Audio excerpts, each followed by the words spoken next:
Di sebuah kampung kecil yang masih dipenuhi hamparan sawah hijau, hiduplah sepasang suami istri bernama Pak Rahmat dan Bu Siti. Keluarga ini dikenal sebagai keluarga yang cukup berada. Mereka memiliki sebuah warung kelontong yang selalu ramai pembeli. Dari hasil usaha itu, mereka bisa membangun rumah yang lumayan besar dibanding tetangga sekitarnya. Setiap pagi, suara ayam berkokok jadi pertanda hari baru dimulai. Anak-anak kecil berlarian menuju sekolah dengan seragam yang sederhana. Namun, berbeda dengan keluarga Pak Rahmat, anak-anaknya sering bangun kesiangan. Sholat subuh jarang sekali mereka lakukan, bahkan kadang tidak sama sekali. Alih-alih mengingatkan, Pak Rahmat hanya tersenyum sambil berkata, "Sudahlah, namanya juga anak-anak. Nanti kalau sudah besar juga akan mengerti sendiri." Bu Siti pun tidak pernah menegur. Ia lebih sibuk menyiapkan barang dagangan untuk dibawa ke warung. Sekilas, kehidupan keluarga ini tampak bahagia. Mereka tidak pernah kekurangan. Makanan selalu tersedia, pakaian anak-anak bagus, dan semua kebutuhan tercukupi. Tetangga sering iri dengan kondisi mereka. "Wah, enaknya ya jadi anak Pak Rahmat. Hidup berkecukupan, tidak perlu susah-susah." Begitu bisik orang-orang. Namun di balik semua itu, ada satu kelalaian besar yang tidak disadari. Anak-anak mereka tumbuh tanpa arahan ibadah. Tidak ada teguran ketika meninggalkan sholat. Tidak ada contoh dari orang tua yang rajin mengajak ke masjid. Padahal, kewajiban utama orang tua bukan sekadar memberi makan, tetapi juga menanamkan nilai agama. Hari-hari terus berlalu. Anak-anak semakin terbiasa dengan pola hidup tanpa sholat. Jika azan berkumandang, mereka tetap asyik bermain bola di lapangan. Ketika bulan Ramadan tiba, mereka lebih suka nongkrong di warung sambil bercanda ketimbang ikut tarawih di masjid. Suatu hari, seorang tetangga, Pak Hasan, sempat menegur halus. "Pak Rahmat, bagus sekali anak-anaknya aktif. Tapi coba sesekali aja ke masjid. Sayang kalau dari kecil tidak terbiasa sholat." Pak Rahmat hanya tersenyum sambil menjawab enteng. "Ah, biarkanlah dulu, Pak Hasan. Masih kecil. Nanti kalau sudah besar juga sholat sendiri." Jawaban itu membuat Pak Hasan hanya bisa menghela napas panjang. Lama-kelamaan, kelalaian ini menjadi kebiasaan. Anak-anak mulai tumbuh dengan sifat keras kepala. Mereka sulit dinasehati. Bahkan, ketika ada teman sebaya yang rajin ke masjid, anak-anak Pak Rahmat justru mengejek. "Halah, sok alim. Sholat terus. Nanti juga sama saja." Bu Siti pun tidak merasa khawatir. Baginya, yang penting anak-anak sehat, bisa sekolah, dan hidup mereka cukup. Ia tidak menyadari bahwa meninggalkan sholat adalah pintu kehancuran terbesar dalam kehidupan seorang muslim. Tetangga sering memperhatikan perubahan ini. Ada rasa iba, tapi tak bisa berbuat banyak. Bagi orang luar, keluarga Pak Rahmat tetap tampak sejahtera.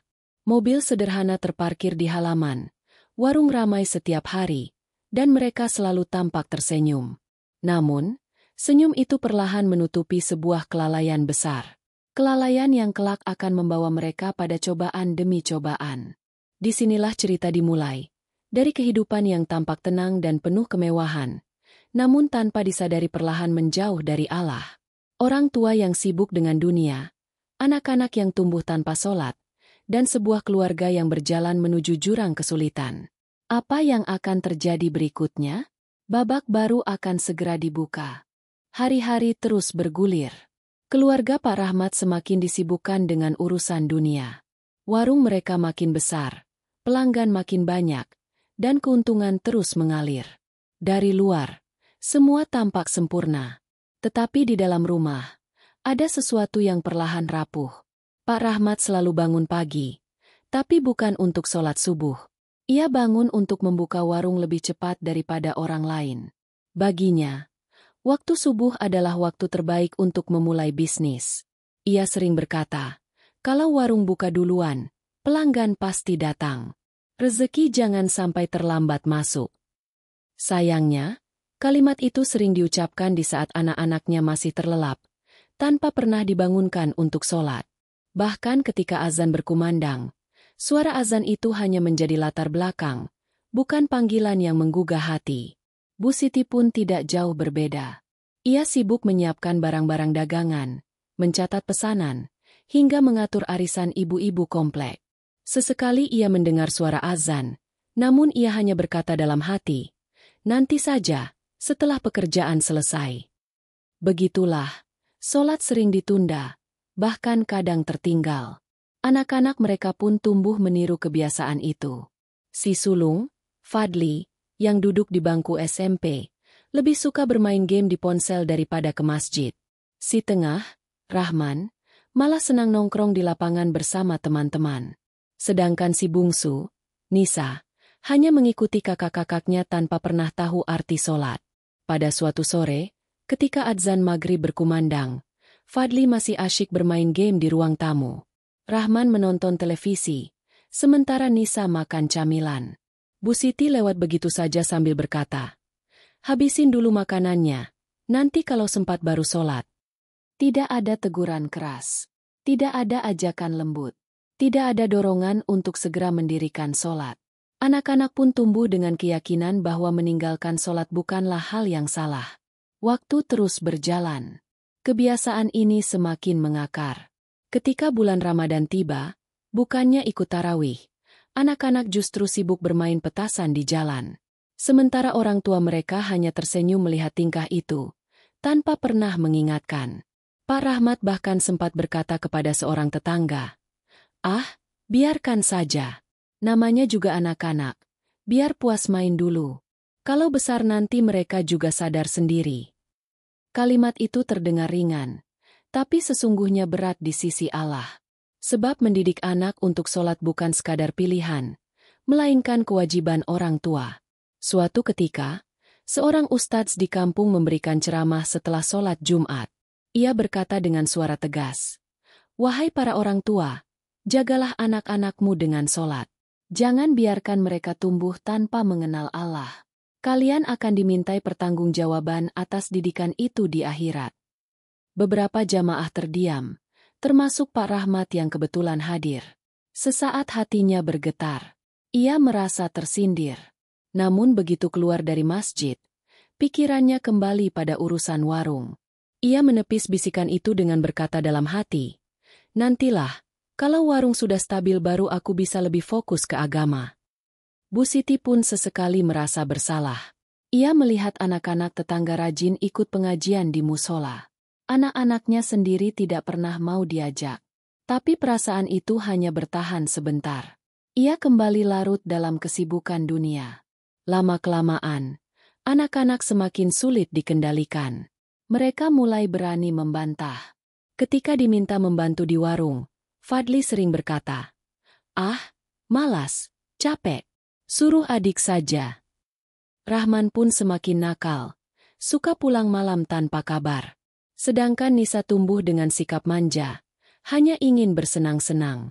Tetangga mulai memperhatikan perubahan itu. "Anak-anak Pak Rahmat kok makin liar ya? Jarang terlihat di masjid, malah sering bikin ribut di jalan," bisik mereka. Pak Rahmat dan Bu Siti mendengar kabar itu, tapi hanya menganggapnya gosip biasa. Mereka tidak merasa ada yang salah dengan cara mendidik anak-anak. Padahal, bibit kehancuran sudah mulai tumbuh di dalam rumah mereka sendiri.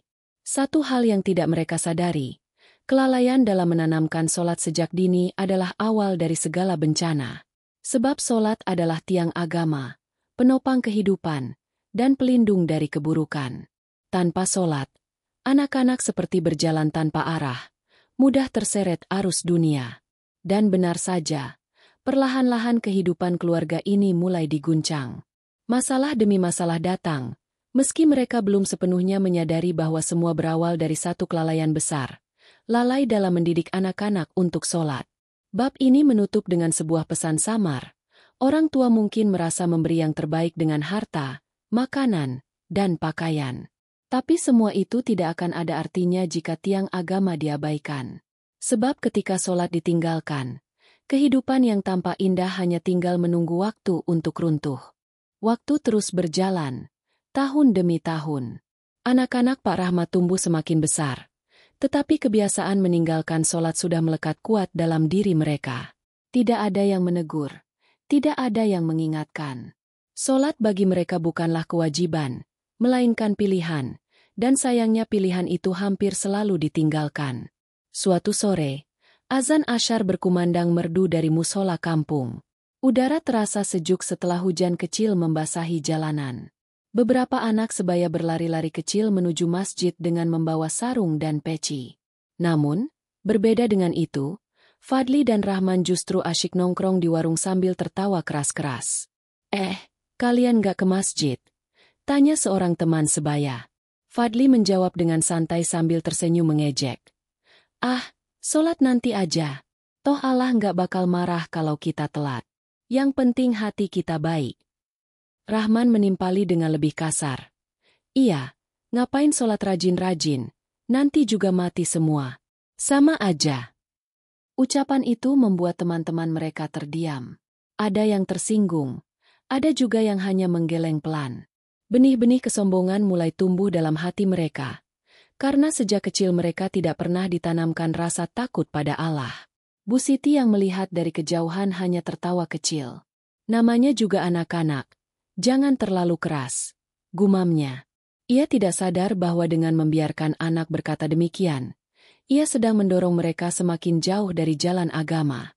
Malam itu, ketika tarawih Ramadan berlangsung, masjid penuh dengan jamaah. Lampu gantung di masjid memancarkan cahaya hangat, dan lantunan bacaan imam terdengar syahdu. Tetapi di luar masjid, anak-anak Pak Rahmat sibuk menyalakan petasan di pinggir jalan. Suara ledakan petasan bercampur dengan suara takbir para jamaah. Seorang ustadz yang kebetulan lewat menghampiri mereka. Fadli, Rahman, kenapa tidak ikut sholat tarawih di masjid? Ini bulan Ramadan. Sayang sekali kalau dilewatkan. Rahman hanya tertawa sinis. Ustadz, capek berdiri lama-lama. Mending main petasan. Lebih seru. Fadli menambahkan, sholat itu bisa kapan saja, Ustadz. Allah kan Maha Pemaaf.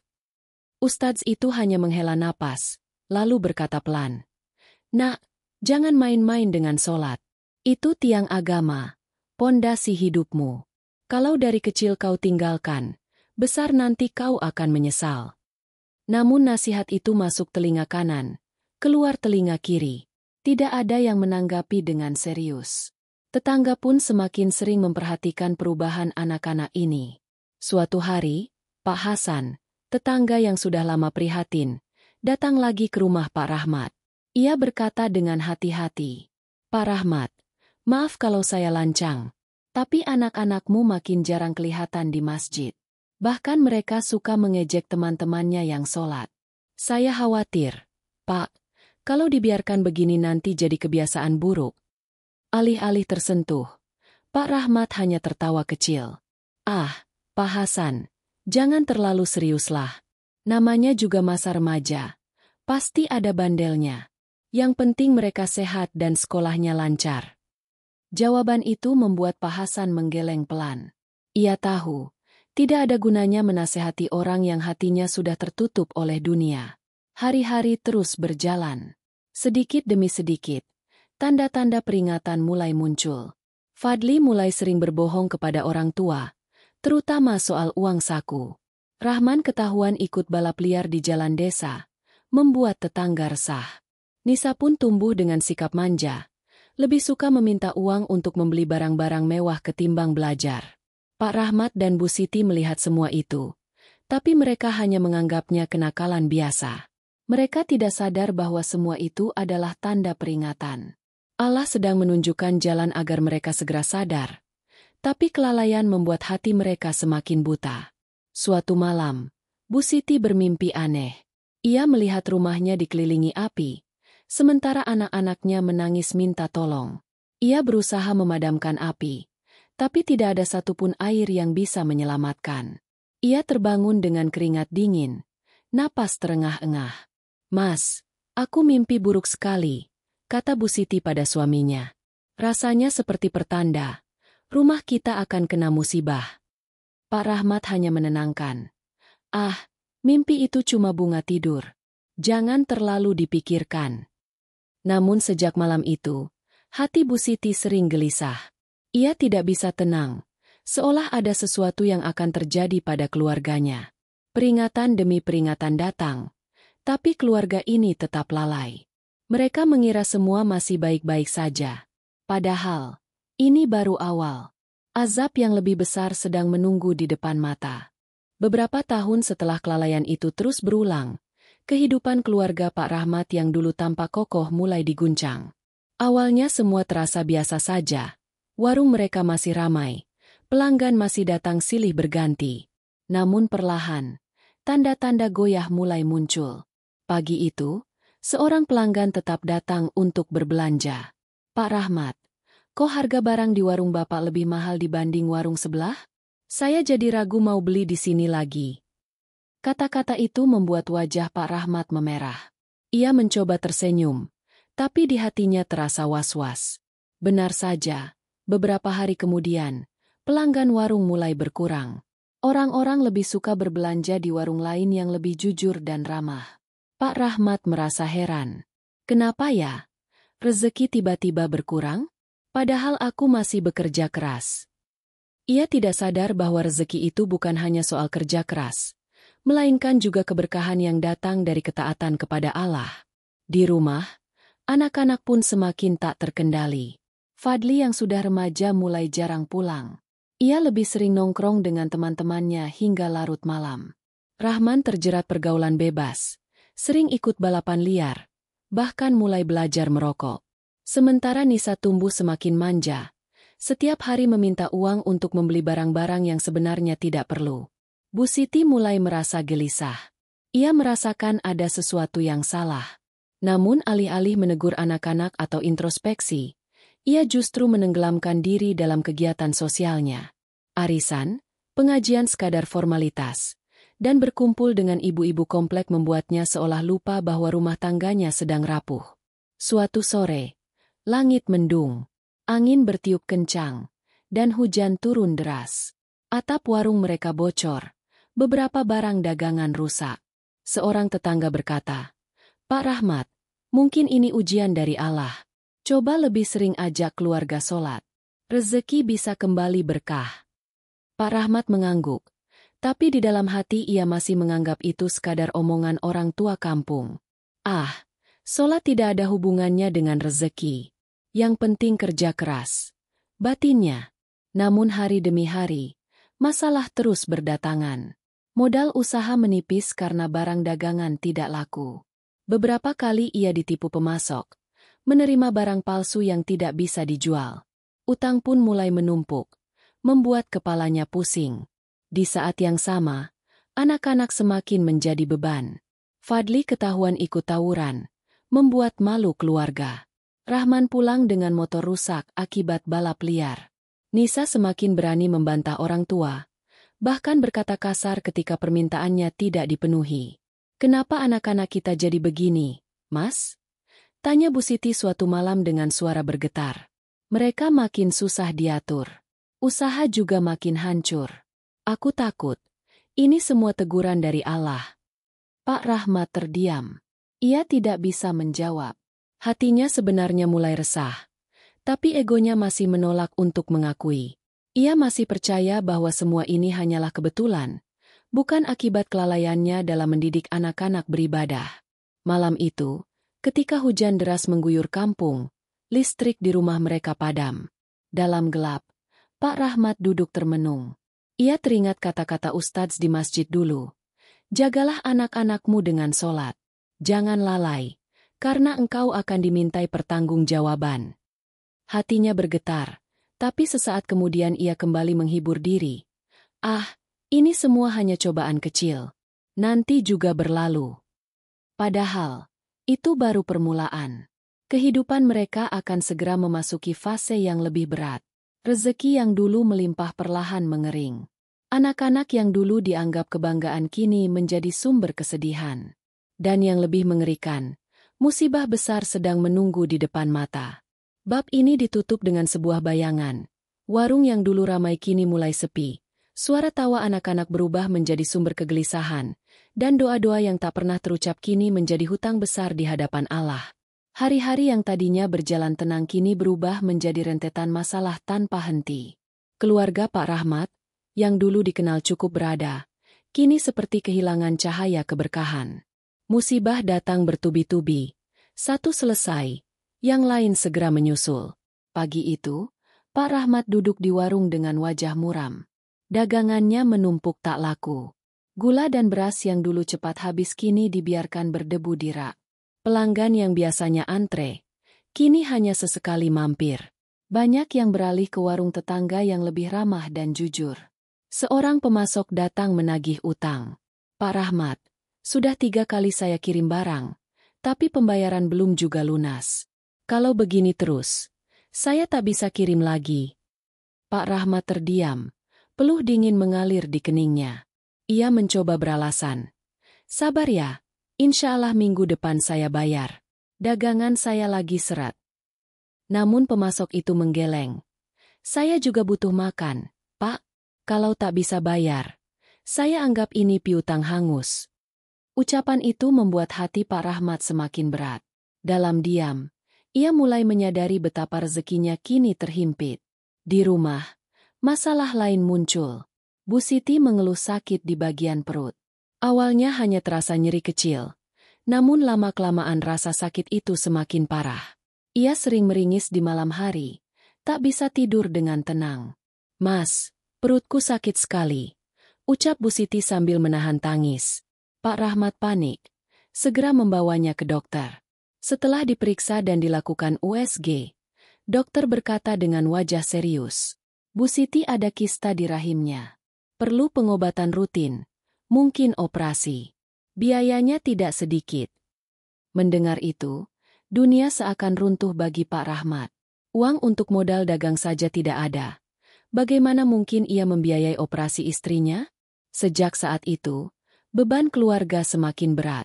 Bu Siti sering terbaring lemah. Tidak bisa lagi membantu mengurus rumah. Warung pun makin sepi karena Pak Rahmat harus membagi waktu merawat istrinya. Sementara itu, anak-anak justru semakin membuat hati orang tua hancur. Fadli ditangkap polisi karena ikut tawuran di sekolah. Pak Rahmat dipanggil ke kantor polisi untuk menjemput anaknya dengan wajah penuh malu. Pak, didiklah anakmu. Kalau terus begini, bisa-bisa masa depannya hancur, kata seorang petugas. Rahman tidak kalah parah. Ia ketahuan ikut balap liar hingga motor pinjaman temannya hancur remuk. Orang tua temannya datang marah-marah menuntut ganti rugi. Kalau tidak bisa ganti motor anak saya bawa masalah ini ke jalur hukum, bentaknya. Pak Rahmat hanya bisa menunduk. Tak punya uang untuk mengganti. Ia merasa dunia benar-benar menutup pintu untuknya.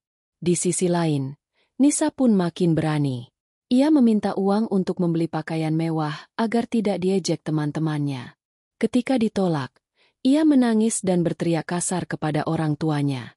Buat apa punya orang tua kalau tak bisa kasih apa yang aku mau? Malu aku punya keluarga miskin begini. Kata-kata itu menusuk hati Pak Rahmat dan Bu Siti. Mereka yang dulu bangga dengan anak-anaknya, kini justru menuai luka. Malam demi malam, Pak Rahmat duduk termenung di beranda rumah yang gelap. Warung sudah tutup, rumah terasa sepi. Hanya terdengar rintihan Bu Siti dari kamar karena sakitnya makin parah. Ia teringat masa-masa dulu, ketika rezeki melimpah, ketika anak-anak masih kecil dan polos. Saat itu, ia punya kesempatan untuk menanamkan sholat, tapi ia abaikan. Kini, musibah datang bertubi, seakan menjadi teguran keras dari Allah. Kehilangan rezeki, anak-anak yang nakal, istri yang sakit, semua terasa menyesakan. Tetangga mulai berbisik-bisik. Dulu sombong, merasa cukup dengan harta. Lupa sama Allah. Lihat sekarang, hartanya habis, keluarganya kacau. Pak Rahmat mendengar semua itu, tapi ia hanya bisa menunduk. Ada rasa marah, tapi lebih besar lagi rasa sesal. Namun, penyesalan itu datang terlambat. Malam itu, ketika azan Isya berkumandang, ia kembali duduk diam. Tidak ada semangat untuk sholat. Tidak ada dorongan untuk sujud. Hatinya masih berat, meski musibah terus menghantam. Namun, di balik semua itu, sebenarnya Allah masih memberi kesempatan. Musibah itu adalah tanda cinta. peringatan agar mereka segera kembali ke jalannya. Sayangnya, keluarga ini belum sepenuhnya menyadari. Mereka masih larut dalam duka dan kebingungan, belum mampu melihat hikmah di balik cobaan. Bab ini ditutup dengan gambaran memilukan. Warung sepi, utang menumpuk, anak-anak bermasalah, dan seorang ibu yang terbaring lemah karena kista. Sebuah keluarga yang dulunya tampak bahagia kini diguncang dari segala arah.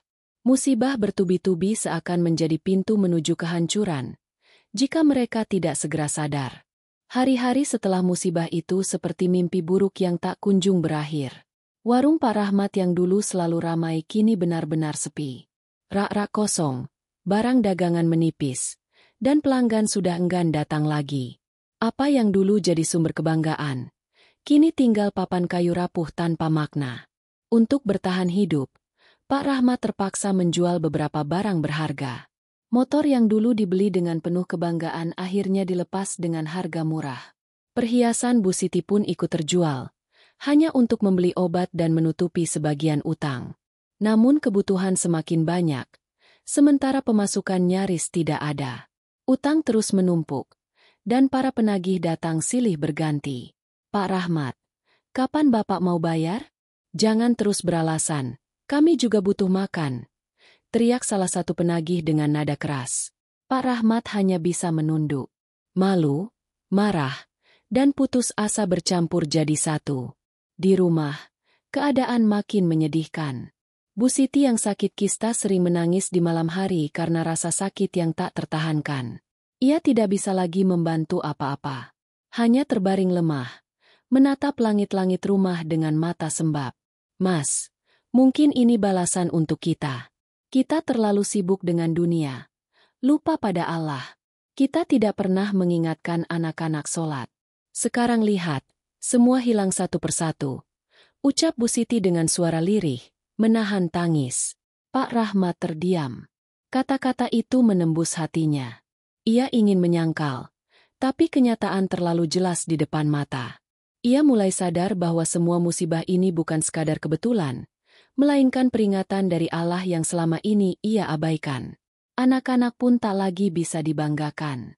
Fadli dikeluarkan dari sekolah karena tawuran. Rahman menolak membantu orang tuanya, lebih sibuk dengan pergaulan malam. Nisa pun semakin sering melawan, menyalahkan orang tua karena tidak bisa memenuhi keinginannya. Kalau dari dulu ayah dan ibu rajin sholat, mungkin kita nggak seperti ini, teriak Fadli suatu malam ketika dimarahi. Kata-kata itu membuat Pak Rahmat terpaku. Hatinya remuk, sebab kebenaran itu keluar dari mulut anaknya sendiri. Hari demi hari, keadaan semakin memburuk. Uang sudah benar-benar habis. Untuk makan, mereka bergantung pada belas kasih tetangga. Ada yang mengirim nasi bungkus, ada yang diam-diam menitipkan beras di depan pintu rumah. Pak Rahmat merasa harga dirinya hancur. Dulu ia bangga karena bisa memberi. Sekarang justru harus menerima belas kasihan. Malam itu, ia duduk sendirian di serambi rumah. Angin malam berhembus dingin. Suara jangkrik terdengar sayup-sayup. Ia menatap langit dengan mata berkaca-kaca. Ya Allah, apa ini teguran MU karena aku lalai? Aku tidak pernah mengingatkan anak-anakku untuk sholat. Aku terlalu sibuk mengejar dunia. Kini kau ambil semua dariku. Air matanya jatuh tanpa bisa ditahan. Untuk pertama kalinya setelah sekian lama, hatinya benar-benar luluh. Ia mulai menyesali setiap detik kelalaian yang pernah ia lakukan. Di kamar, Bu Siti juga menangis dalam sakitnya. Ia merasa bersalah sebagai seorang ibu. Ya Allah, ampuni aku. Aku lebih sibuk dengan arisan dan pergaulan. Aku biarkan anak-anakku tumbuh tanpa mengenal MU. Aku lalai. Aku berdosa. Kesedihan itu membuat rumah yang dulu dipenuhi tawa kini berubah menjadi tempat air mata. Anak-anak yang masih keras kepala pun pelan-pelan mulai melihat perubahan pada orang tuanya. Mereka terkejut melihat ayah yang dulu tegar kini sering menangis. Namun penyesalan ini datang terlambat. Harta sudah habis, nama baik sudah jatuh, dan penyakit Bu Siti semakin parah. Tetangga mulai berkata lirih. Kasihannya, dulu mereka begitu senang dengan hartanya. Sekarang Allah ambil semuanya. Semoga mereka segera sadar dan kembali kepadanya. Penyesalan memang tidak pernah datang di awal. Selalu di akhir, ketika semuanya sudah hancur. Dan kini, keluarga Pak Rahmat benar-benar berada di titik kehilangan. Kehilangan harta, kehilangan kebahagiaan, bahkan hampir kehilangan harapan. Namun di balik semua itu, Allah masih membuka pintu. Karena selama hayat masih ada, kesempatan untuk bertaubat masih terbuka. Pertanyaannya, apakah mereka akan segera bangkit? Atau justru tenggelam lebih dalam jurang keputusasaan? Bab ini berakhir dengan gambaran memilukan. Seorang ayah yang menangis dalam penyesalan, seorang ibu yang sakit tak berdaya, dan anak-anak yang mulai merasakan pahitnya hidup tanpa arah. Semua ini adalah harga dari kelalaian panjang yang dulu dianggap sepele. Malam itu suasana rumah Pak Rahmat begitu sepi. Hanya terdengar rintihan Bu Siti dari kamar, menahan sakit di perutnya yang semakin parah. Fadli duduk murung di teras. Rahman termenung dengan wajah gelisah, dan Nisa terbaring sambil menatap langit-langit dengan mata kosong. Untuk pertama kalinya, anak-anak mulai merasakan bahwa rumah mereka bukan lagi tempat tawa, melainkan lautan duka. Pak Rahmat duduk di samping ranjang istrinya. Matanya merah karena terlalu banyak menangis. Ia menggenggam tangan Bu Siti yang lemah, lalu berbisik dengan suara parau. "Maafkan aku, Bu. Aku yang salah. Aku terlalu sibuk mencari uang, sampai lupa mendidik anak-anak. Aku lalai. Aku bodoh. Kini Allah tunjukkan semuanya." Bu Siti menatap suaminya dengan air mata mengalir. "Mas, aku juga salah. Aku sibuk dengan dunia. Sibuk dengan arisan, lupa mengingatkan anak-anak sholat. Kita sama-sama lalai. Dan kini kita terima akibatnya." Tangisan mereka pecah malam itu. Untuk pertama kalinya dalam hidup, mereka berdua mengakui dosa besar yang selama ini mereka lakukan. Mereka sadar, Allah sedang menegur dengan cara yang keras, namun penuh kasih sayang. Di luar kamar, Fadli mendengar percakapan itu. Ia terdiam lama, lalu masuk perlahan. Dengan suara pelan ia berkata, "Ayah, Ibu, maafkan aku. Aku sudah buat banyak masalah. Aku tawuran. Aku sering membantah. Aku lupa sholat. Tapi melihat kalian seperti ini, aku takut. Aku takut Allah benar-benar murka pada kita." Rahman yang biasanya keras kepala pun ikut bicara. "Aku juga minta maaf. Yah, aku sering melawan. Aku ikut balap liar. Aku nggak pernah ingat sholat. Tapi sekarang aku sadar, semua ini bukan kebetulan." Nisa yang masih kecil ikut menangis. "Aku juga salah. Yah, aku suka marah. Suka minta uang terus. Padahal ayah dan ibu sudah susah." Malam itu menjadi malam penuh air mata. Satu keluarga menangis bersama, menyadari kesalahan mereka. Untuk pertama kalinya sejak lama, hati mereka luluh. Pak Rahmat lalu berkata, "Kita sudah kehilangan segalanya. Tapi jangan sampai kita kehilangan Allah. Mulai malam ini, meski kita miskin, meski kita sakit, kita harus kembali padanya. Kita harus sholat. Kita harus bertaubat." Dengan tertatih, ia mengajak anak-anak mengambil wudhu. Lampu rumah temaram, suasana sunyi, hanya suara hujan rintik di luar yang menemani. Malam itu mereka sholat berjamaah untuk pertama kalinya setelah sekian lama. Tangisan pecah di sela-sela doa. Sujud terasa begitu berat, tapi juga melegakan. Air mata mereka jatuh ke sajadah, membasahi lantai rumah. Mereka berdoa dengan penuh harap. "Ya Allah, ampuni kami. Kami lalai mendidik anak-anak kami. Kami sibuk dengan dunia, lupa pada MU. Ampuni kami, terimalah taubat kami, kuatkan kami." Sejak malam itu, perlahan ada perubahan. Fadli mulai rajin ikut ayahnya ke masjid. Rahman belajar menahan diri dari balap liar dan mulai mencari pengajian remaja. Nisa belajar mengaji dengan tetangga. Pak Rahmat sendiri berusaha memperbaiki hidup.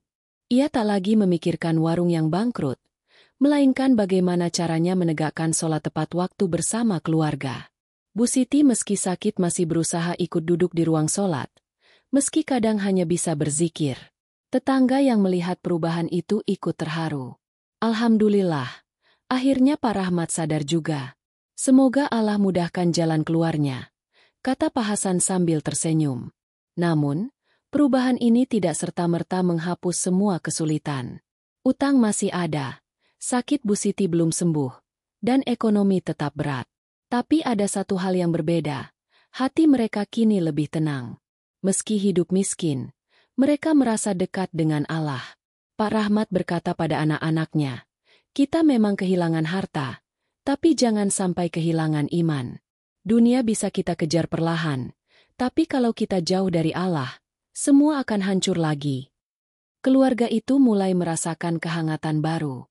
Rumah yang dulu penuh pertengkaran kini diisi dengan doa bersama. Meski sederhana, meski miskin, tapi ada rasa damai yang belum pernah mereka rasakan sebelumnya. Titik balik ini menjadi awal dari babak baru. Dari keluarga yang lalai, kini mereka berusaha keras untuk menjadi keluarga yang taat. Dari orang tua yang dulu sibuk dengan dunia, kini mereka belajar menundukkan diri di hadapan Allah. Bab ini ditutup dengan pemandangan sederhana namun menyentuh. Satu keluarga kecil sholat berjamaah di ruang tamu yang remang. Suara doa mengalun di tengah malam, dan air mata yang menjadi saksi kembalinya mereka pada jalan Allah. Beberapa bulan berlalu sejak keluarga Pak Rahmat menemukan titik balik. Meski kondisi ekonomi mereka masih jauh dari kata membaik, ada sesuatu yang berubah drastis di dalam rumah itu, ketenangan. Warung memang sudah tidak selancar dulu, bahkan beberapa kali tutup karena tidak ada modal. Tapi setiap kali adzan berkumandang, kini keluarga itu bergerak bersama. Fadli dengan sarungnya, Rahman dengan wajah lebih tenang, Nisa dengan mukena kecilnya, duduk rapi di samping ayah dan ibu.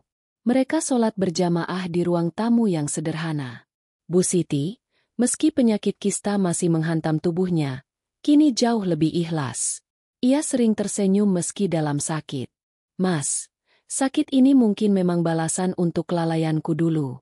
Tapi aku bersyukur Allah masih memberi kesempatan untuk bertaubat, katanya suatu malam sambil menahan perih. Pak Rahmat mengangguk, menggenggam tangan istrinya. Iya, Bu. Kita sudah kehilangan harta, tapi jangan sampai kehilangan iman. Dunia bisa pergi, tapi kita masih punya Allah. Anak-anak mereka pun perlahan berubah. Fadli yang dulu suka tawuran kini rajin ikut kajian remaja di musola. Ia bahkan pernah membantu imam menjadi bilal sholat maghrib. Rahman berhenti ikut balapan liar, mengganti malamnya dengan mengaji bersama teman-temannya. Nisa, meski masih kecil, sudah terbiasa menghafal doa-doa pendek, sesuatu yang dulu mustahil terjadi. Tetangga melihat perubahan itu dengan mata kepala sendiri. Subhanallah, lihatlah keluarga Pak Rahmat. Dulu lalai, anak-anaknya nakal, sekarang jadi keluarga yang taat. Allah benar-benar membolak-balikan hati manusia, ujar Pak Hasan dengan mata berkaca-kaca. Keluarga ini kini hidup dalam kesederhanaan, tapi hati mereka damai. Tidak ada lagi teriakan marah-marah di rumah. Tidak ada lagi anak-anak yang membantah dengan kasar. Meski mereka masih harus berjuang dengan kemiskinan dan penyakit, namun setiap sujud membawa ketenangan yang lebih berharga dari segalanya. Suatu hari, seorang ustadz di kampung mendatangi rumah mereka. Ia tersenyum sambil berkata, Pak Rahmat, saya bangga melihat perubahan keluarga Bapak. Inilah bukti bahwa Allah selalu memberi kesempatan kepada hambanya yang mau kembali. Teruslah jaga sholat, karena itu kunci keberkahan. Pak Rahmat menunduk dengan mata berkaca-kaca. Ustadz, saya menyesal karena selama ini lalai. Tapi insya Allah, saya tidak akan mengulanginya lagi. Saya akan mendidik anak-anak saya agar sholat tak pernah tertinggal. Pelajaran besar dari kisah keluarga ini begitu jelas. Kelalaian orang tua dalam mengingatkan anak untuk sholat bisa berakibat fatal, bukan hanya di akhirat, tapi juga di dunia. Kehilangan rezeki, kehilangan ketenangan, bahkan datangnya penyakit. Semua bisa menjadi teguran keras dari Allah. Namun di balik semua itu, ada hikmah yang luar biasa. Allah tidak pernah menutup pintu taubat. Selama masih ada nafas, selalu ada kesempatan untuk kembali. Dan ketika seorang hamba kembali, meski miskin, meski sakit, Hati mereka bisa lebih kaya daripada harta sebesar apapun. Malam itu, keluarga kecil ini kembali sholat berjamaah. Suasana rumah yang dulu penuh kelalaian kini dipenuhi lantunan doa. Dalam sujud panjang, Pak Rahmat berbisik lirih, "Ya Allah, terima taubat kami. Ampuni dosa kami yang lalai mendidik anak-anak. Beri kekuatan untuk terus istiqomah. Jangan biarkan hati kami kembali lalai, meski Engkau uji dengan kemiskinan." Tangisan kecil terdengar di antara doa itu. Tangisan seorang ayah, seorang ibu, dan anak-anak yang akhirnya memahami arti sholat. Tangisan yang bukan lagi tanda penyesalan semata, melainkan tanda harapan baru. Dan begitulah kisah ini berakhir. Dari keluarga yang tenggelam dalam kelalaian, lalu dihantam azab kehilangan harta dan penyakit, hingga akhirnya menemukan cahaya hikmah di ujung perjalanan. Pesan moralnya jelas. Jangan pernah lalai mengingatkan anak-anak untuk sholat. Karena sholat bukan sekadar ritual, melainkan penjaga hidup dari kehancuran.